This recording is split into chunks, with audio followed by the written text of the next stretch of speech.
Muy buenos días, sean todos bienvenidos. El día de hoy hablaremos acerca de las principales estructuras del sistema nervioso central y el grupo se encuentra conformado por Priscila Bajañas, Melissa Payares y quien les habla, Karen Tarazona. La programación del video será la siguiente. Tendrá una pequeña introducción, objetivos y luego hablaremos a profundidad de las subdivisiones y las estructuras principales del sistema nervioso central. El sistema nervioso central es uno de los sistemas más fundamentales del cuerpo humano. Es el encargado de regular casi todas las funciones del organismo, principalmente las funciones consideradas como procesos psicológicos básicos y procesos psicológicos superiores.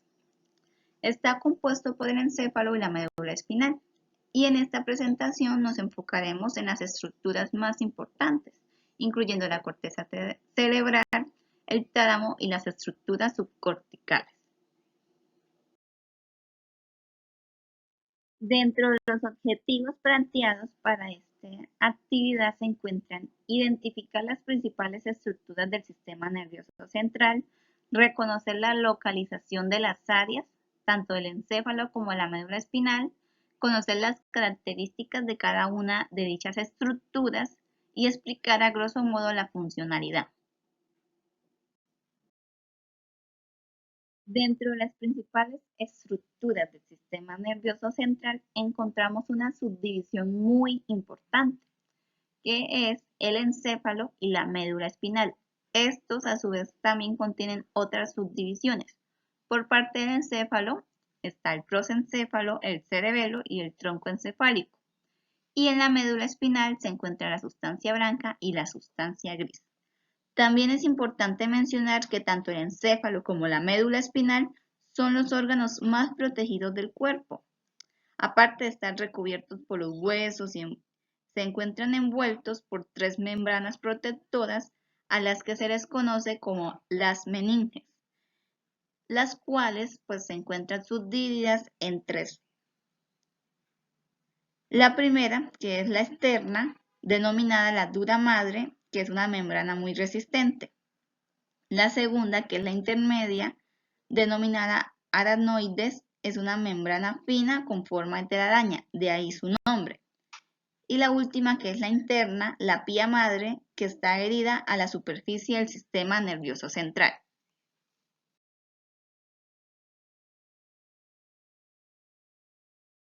Iniciando por el encéfalo, que se le conoce como la parte del sistema nervioso central que se encuentra contenida en el cráneo. La primera subdivisión del encéfalo se le conoce como prosencéfalo, que es la parte más voluminosa y compleja del encéfalo, y también se le denomina cerebro. Esta a su vez se subdivide en telencéfalo y diencéfalo. El telencéfalo, por su parte, es la mayor de las divisiones del encéfalo y media las funciones más complejas, como por ejemplo, inicia el movimiento voluntario, interpreta la información sensitiva, media procesos cognitivos complejos como aprender, hablar y solucionar problemas. Y también contiene otras subdivisiones. Estas subdivisiones corresponden a la corteza cerebral, la cual hablará más a profundidad mi compañera, la sustancia blanca, los ganglios basales y las comisuras. Las comisuras son formaciones que conectan ambos hemisferios. Son fibras que discurren desde un hemisferio a otro, uniendo estructuras relacionadas funcionalmente, como cuerpo calloso, comisura anterior, comisura posterior. Por su parte, el diencéfalo se encuentra ubicado debajo del telencéfalo, ya que el telencéfalo es la parte más visible. El diencéfalo está rodeado por los hemisferios y contiene las siguientes estructuras, iniciando por el tálamo, el cual está constituido por dos masas voluminosas de sustancia gris situadas al lado y lado del tercer ventrículo. Estas dos masas se encuentran divididas por la lámina interna y externa en porciones lateral y medial, y cada una de estas porciones está dividida a su vez en múltiples núcleos con distintas funciones. Iniciando con el núcleo o los núcleos anteriores encontramos el núcleo anterior, que se encuentra en la área 23 y 24 de Brodmann y recibe aferencias de los núcleos mamilares y envía sus acciones hacia el giro del cíngulo. Sus funciones son con el sistema especialmente límbico, que es el encargado de controlar emociones, la conducta sexual, la conducta alimentaria y entre muchas otras. En los núcleos laterales encontramos el ventral anterior, el cual recibe información del globus pálido, de la sustancia negra, del tronco cerebral y del cerebelo, y desempeña un papel importante en el control de la actividad motora somática, ya que tiene interconexiones con el área 6 o motora. También encontramos el núcleo ventral lateral, que se encuentra integrado por circuitos de retroalimentación con el cerebelo y los ganglios basales hacia la corteza motora, el área 4. También encontramos el núcleo ventral posterior, que es el principal núcleo de procesamiento para las vías sensoriales y gustativas. Dentro de estos núcleos encontramos a su vez núcleos de cuerpos. Entonces encontramos el núcleo dorsolateral, que se considera una extensión funcional del grupo anterior, el núcleo posterior lateral, que está muy asociado con el ventral posterolateral, y el cuerpo geniculado lateral, que es una estación de revelo y control de la vía visual. En el grupo medial encontramos el núcleo dorsomedial, que está asociado con la corteza prefrontal y con el núcleo amigdaloide. El hipotálamo, los centros olfatorios, y también encontramos dentro de este grupo medial el cuerpo geniculado medial, que es una estación de relevo de las vías auditivas y del equilibrio. En el grupo posterior encontramos el pulvinar, que es el mayor núcleo del tálamo, que recibe impulsos de los cuerpos geniculados de la corteza de asociación parietal posterior, occipital y temporal posterior, lo cual lo capacita para un procesamiento sensorial elevado y complejo de las informaciones, de los estímulos del mundo exterior. Siguiendo con las estructuras del diencéfalo, encontramos el hipotálamo, el cual es la porción más anterior del diencéfalo que se encuentra debajo del surco hipotalámico, al lado del cuarto ventrículo, del cual forma el suelo. Esta estructura es la que menor se encuentra desarrollada en relación a la masa según la escala filogenética. Sin embargo, este hecho no guarda ninguna relación con su importancia funcional, dado que es esencial para la ejecución exitosa de patrones de conducta, especialmente somatoviscerales, con fuerte contenido tanto afectivo como motivacional. También el hipotálamo, al igual que el tálamo, se encuentra subdividido en núcleos. Sus principales núcleos son los núcleos periventriculares, que son un pequeño conjunto de núcleos situados por debajo de la lámina ependimaria del tercer ventrículo y son productores de hormonas liberadoras que actúan sobre la adenohipófisis.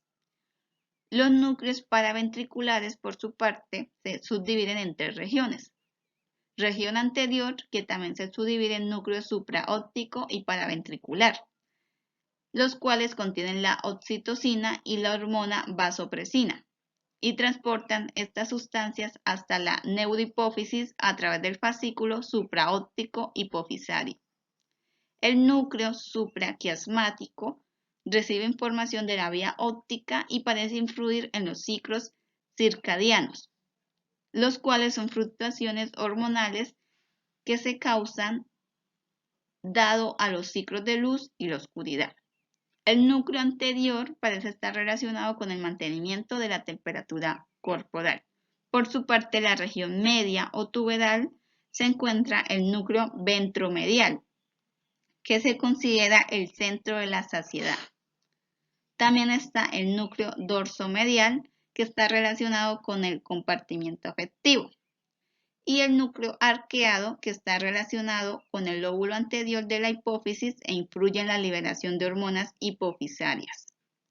En la región posterior o mamilar se encuentra el núcleo mamilar, que es el lugar donde finalizan las fibras del fornis que proceden del hipocampo.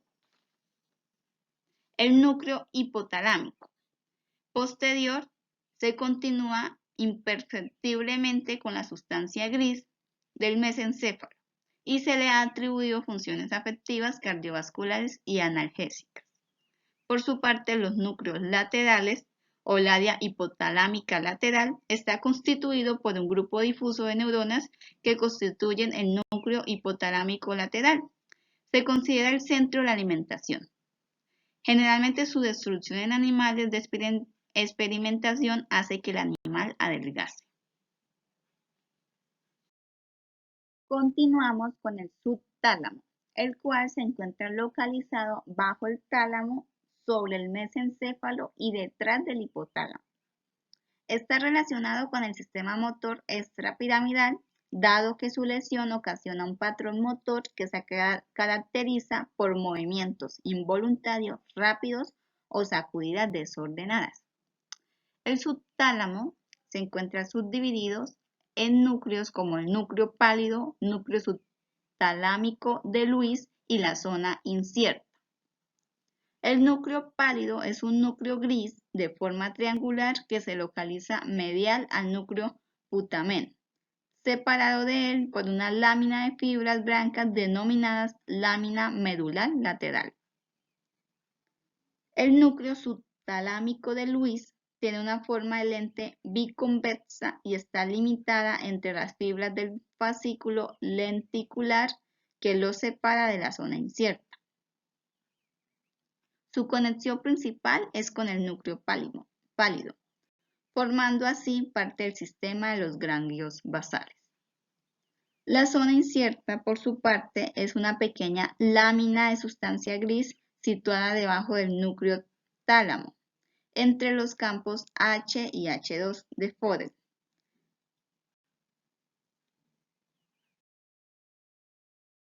Como última subdivisión del diencéfalo encontramos el epitálamo, el cual se localiza en la zona superior del diencéfalo dorsomedialmente respecto al tálamo. Bueno, la zona principal epitalámica está constituida por la epífisis o glándula pineal, la cual sintetiza o genera la hormona melatonina. Sin embargo, también encontramos otras estructuras relevantes como los ganglios de la avénula, los cuales se localizan a ambos lados de la línea media y es un importante centro de relevo dentro del sistema límbico. También se encuentra la comisura blanca posterior, que es otra estructura que se ha considerado clásicamente como un derivado epitalámico. Continuamos con otra división del encéfalo, la cual se denomina el cerebelo. El cerebelo se encuentra ubicado en la parte dorsal del tronco encefálico. El cerebelo es considerado como el contrarregulador de la actividad motora, ya que se basa en la información que le llega a la periferia y logra la exactitud de los movimientos por comparación entre las intenciones, tanto de la corteza cerebral y la actuación motora de las distintas partes corporales. Y si llega a haber algún error, él efectúa los ajustes necesarios para corregirlo. Básicamente, el cerebro da la orden general motora y el cerebelo se encarga de los detalles finos del movimiento. El cerebelo, por su parte, tiene unas subdivisiones, que está el arquicerebelo, el paleocerebelo y el neocerebelo. El arquicerebelo es el área del cerebro filogenéticamente más antigua. Consiste en el flóculo nódulo del vermis e interconexiones. Este se ocupa del equilibrio y se conecta con el sistema vestibular. El paleocerebelo, por su parte, consiste en las porciones anteriores de los hemisferios y del vermis, anterior y posterior. Y también participa en los movimientos estereotipados de propulsión, como la marcha.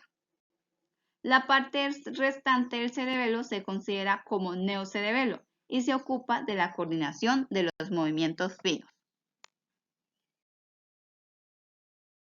Terminando con la subdivisión del encéfalo, encontramos el tronco encefálico o también conocido como tronco cerebral, el cual constituye una zona de transición entre el cerebro y la médula espinal. Está formado por el bulbo raquídeo o mielencéfalo en la zona inferior, la protuberancia o puente de Badodio, que con el cerebelo forman el metencéfalo en la zona medial y el mesencéfalo en la zona superior. En el tronco encefálico se encuentran todos los fascículos ascendentes y descendentes que corresponden a los descritos al hablar de la médula espinal. Sin embargo, también existen otros núcleos y nervios de origen del tronco encefálico. Bueno, cuando hablamos del bulbo raquídeo, hablamos de un órgano que tiene forma de cono truncado cuya base más estrecha se prolonga con la médula espinal.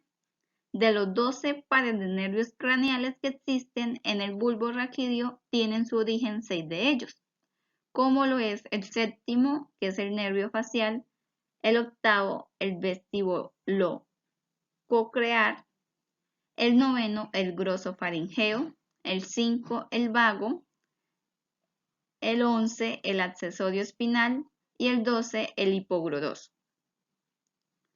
La protuberancia o puente de Badodio se encuentra situada entre el mesencéfalo y el bulbo raquídeo y por delante del cerebelo. En la parte anterior de la protuberancia es abultada, tiene una forma abultada. La zona posterior lateral da origen a los pedúnculos cerebrales. Unen el cerebelo con la protuberancia.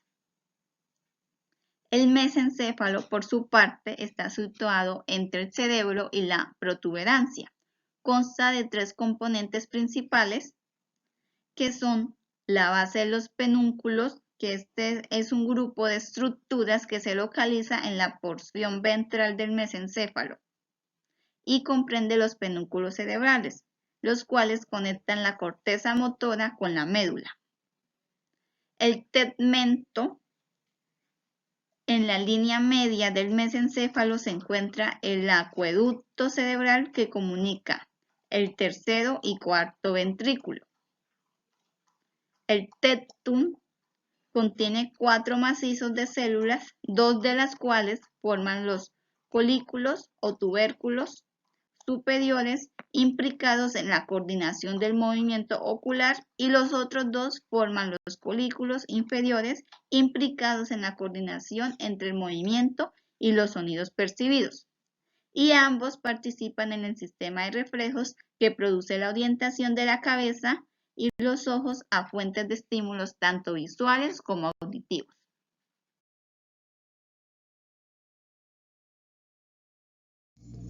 Muy buenas tardes, les habla Soli Priscila Bajaña de la especialización en neuropsicología y vamos a hablar un poquito acerca de la médula espinal.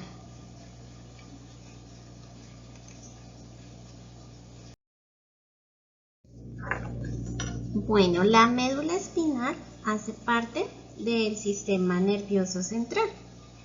Esta está ubicada en el canal vertebral.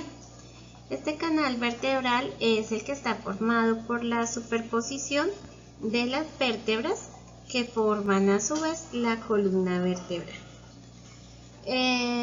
Su longitud es de 40 a 45 centímetros y tiene un diámetro de 2 a 2.5 centímetros y puede aumentar hasta los 3.5 centímetros.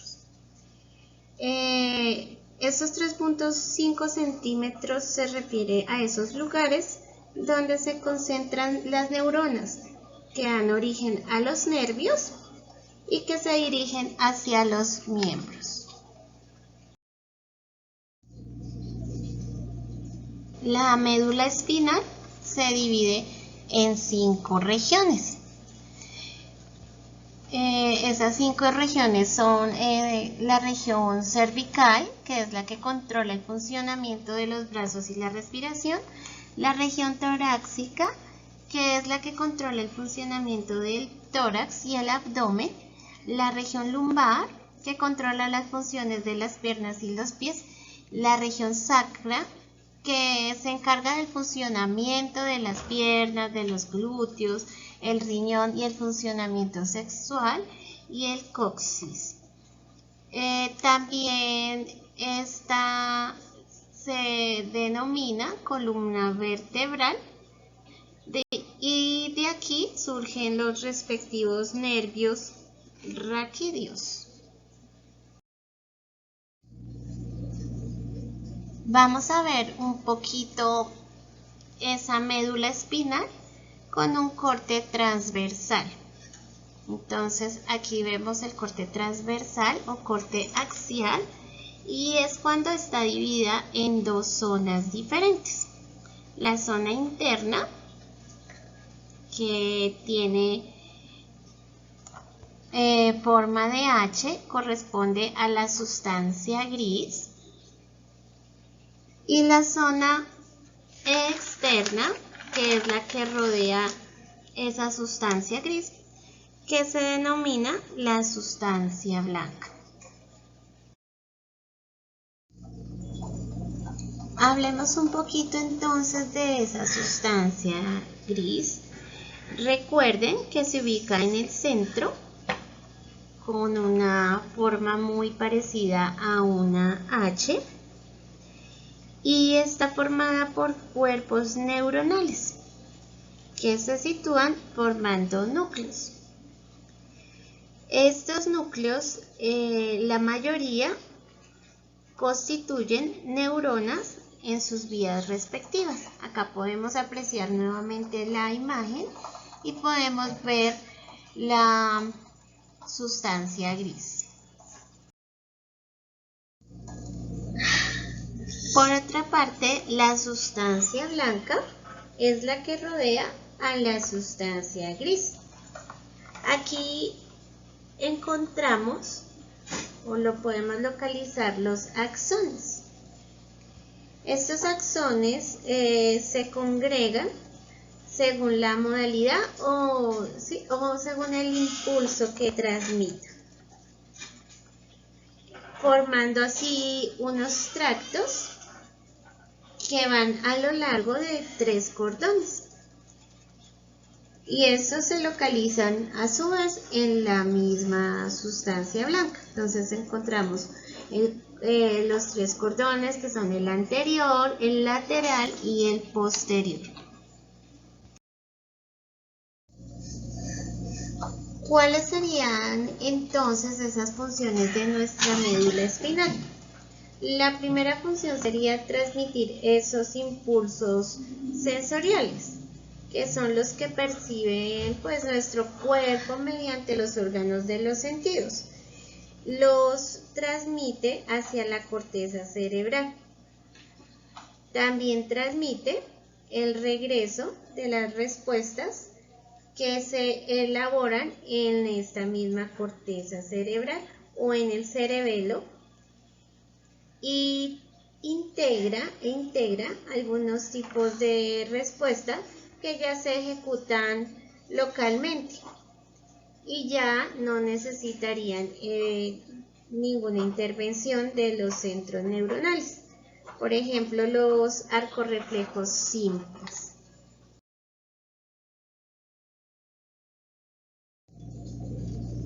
Vamos a aprender ahora un poquito acerca de nuestra corteza cerebral.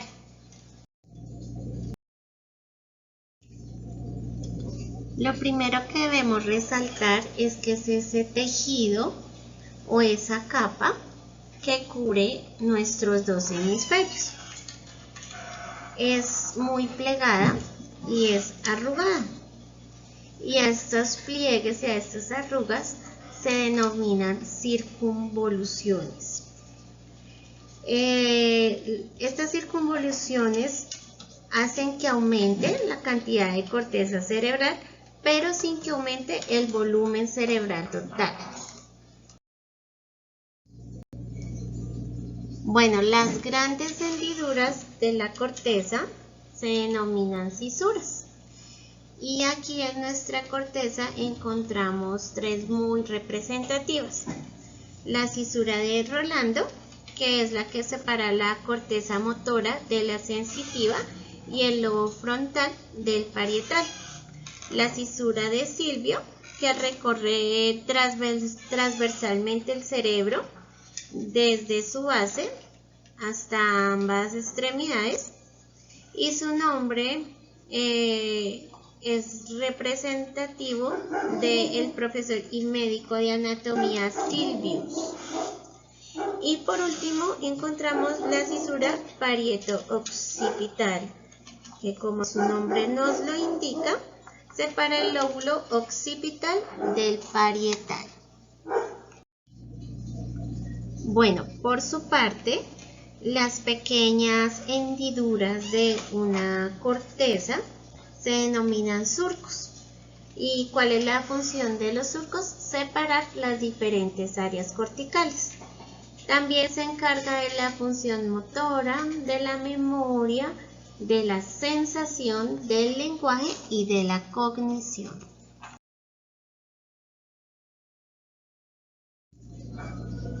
Bueno, al hablar de esas cisuras y de esos surcos, podemos decir que esas prominencias que encontramos entre estos dos elementos, entre cisura y surco, se llaman circunvoluciones.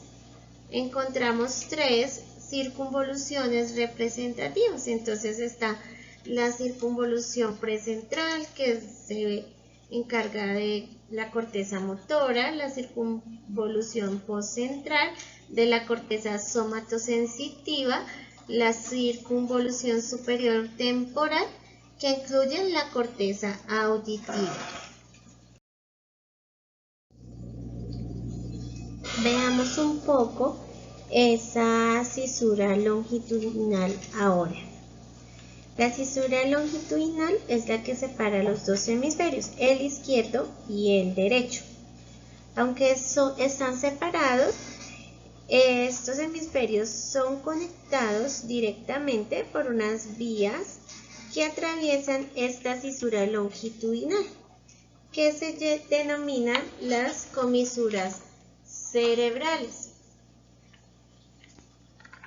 La comisura cerebral más grande se llama cuerpo calloso. También podemos ver aquí dos delimitaciones principales, que sería la cara lateral de cada hemisferio, la cisura central y la cisura lateral. Estas dos cisuras son las que se encargan por su parte de dividir parcialmente cada hemisferio en cuatro lóbulos: el frontal, el parietal, el temporal y el occipital. Muchas gracias por atender mi explicación. Continuamos con mi compañera.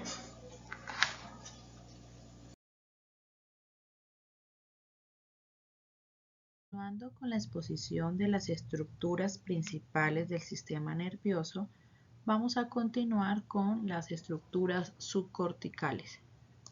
Las estructuras subcorticales, que están ubicadas debajo de la corteza cerebral y que comprende regiones que desempeñan funciones vitales en el funcionamiento diario, como es el procesamiento sensorial, la regulación del estado de ánimo, el aprendizaje, la memoria y la regulación motora.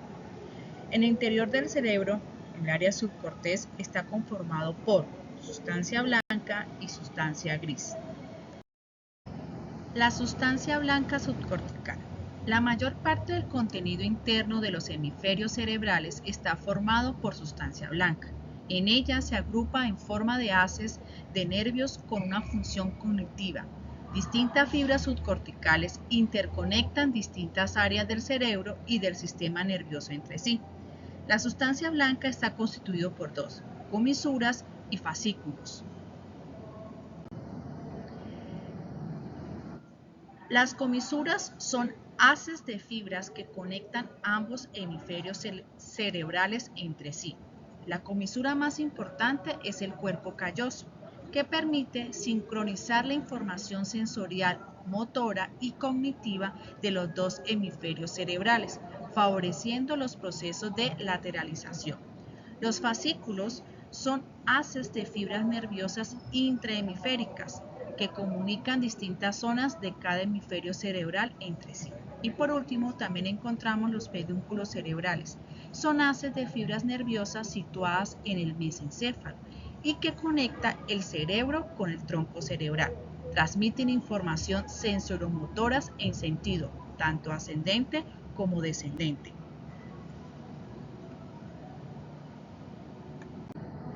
Y los núcleos grises subcorticales, que se encuentran en el interior de la sustancia blanca subcortical, se encuentran situadas varias estructuras de sustancia gris, fundamentalmente los ganglios basales, el diencéfalo y el sistema límbico. Ahora vamos a hablar sobre cada uno de ellos. Iniciamos con los ganglios basales, que son un grupo de núcleos subcorticales pequeños interconectados, en los que se incluyen el núcleo caudado, el putamen, el globo pálido, el claustro, el subtálamo y la sustancia negra. A continuación vamos a abordar individualmente cada uno de ellos. En los ganglios basales encontramos que el núcleo caudado junto con el putamen forman el cuerpo estriado y el globo pálido y el putamen forman el núcleo lentiforme. Los ganglios basales tienen como función la regulación de las actividades motoras que no están sometidas al control voluntario. También en la ejecución de los movimientos automáticos y otras funciones como la atención, la planificación de las actividades. Las estructuras de los ganglios basales son conocidos por psiquiatras a partir de enfermedades como la del Parkinson. La afectación o alguna lesión de esta zona producen síndromes hipocinéticos o hipercinéticos, disfunción cognitiva y emocional. También contienen proyecciones importantes como la acetilcolina, dopamina, ácido aminohidrítico, GABA y de neuropéptidos. A continuación vamos a hablar de cada uno de los ganglios basales. Iniciamos con el núcleo caudado. Son estructuras en forma de C, consta de cabeza, cuerpo y cola. Se arquean para seguir las paredes de los ventrículos laterales y terminan en los núcleos amigdalinos. Son núcleos receptores de proyecciones desde la corteza cerebral, el tálamo y la parte compacta de la sustancia negra. Síntomas neuropsiquiátricos son muy numerosos, se dividen en alteraciones del comportamiento, emociones, de la memoria y del lenguaje. Podemos encontrar algunos síntomas si ocurre una lesión en este núcleo caudado, como desinhibición, desorganización, disfunción ejecutiva, apatía, depresión, pérdida de la memoria, afasia atípica, psicosis, cambios de la personalidad y predisposición al delirio. El putamen y el núcleo caudado son considerados núcleos receptores para proyecciones aferentes y eferentes. También tiene como función regulación del movimiento y la facilitación de distintos tipos de aprendizaje. Los síntomas neuropsiquiátricos que aparecen en el caso de una lesión en el putamen consiste en alteración del comportamiento y el lenguaje. Podemos encontrar afasias típicas, rasgos obsesivos compulsivos, disfunciones ejecutivas. Sin embargo, también se han descrito seminegligencia, depresión y pérdida de la memoria. Los núcleos de la sustancia negra del mesencéfalo aparecen oscuros debido a su contenido de melanina. Tiene una parte compacta que manda proyecciones dopaminérgicas al núcleo caudado y al putamen, y una parte reticulada que recibe estímulos del cuerpo extremo y manda vías exferentes al tálamo, subtálamo y a la formación reticular. Si hay una lesión en la sustancia negra, podemos encontrar déficits conductuales y emocionales como apraxia, ataxia, agresividad y depresión. El globo pálido es medial al putamen y consta de dos partes, una interna y otra externa. El globo pálido se considera funcionalmente como un núcleo eferente. En este sentido, su rol consiste en regular los impulsos excitatorios del cerebro. Si ocurre una lesión en esta área, podemos encontrar alteraciones como ansiedad, depresión, apatía, psicosis y dolor central. Continuamos con otra estructura que se encuentran en los núcleos grises del área subcortical. El diencéfalo está formado por cuatro estructuras: tálamo, hipotálamo, subtálamo y epitálamo. Las estructuras del diencéfalo. Iniciamos con el tálamo. Es una estación de relevo de toda la información que llega a la corteza cerebral. Tiene una función de filtro que regula el nivel de alerta. También contiene estructuras pertenecientes a la formación reticular. En cambio, el hipotálamo participa en la regulación de las funciones autónomas y neuroendocrinas, siendo el centro del sistema nervioso autónomo, y también tiene la actividad emocional y motivacional. El subtálamo es responsable de regular las actividades motoras extrapiramidales en coordinación con los ganglios basales. Y por último, el hipotálamo es la parte más dorsal e interna del diencéfalo, constituido por la avénula y la glándula pineal, y es un centro de regulación endocrina. Participa en funciones como la pigmentación de la piel y la regulación del comienzo de la pubertad.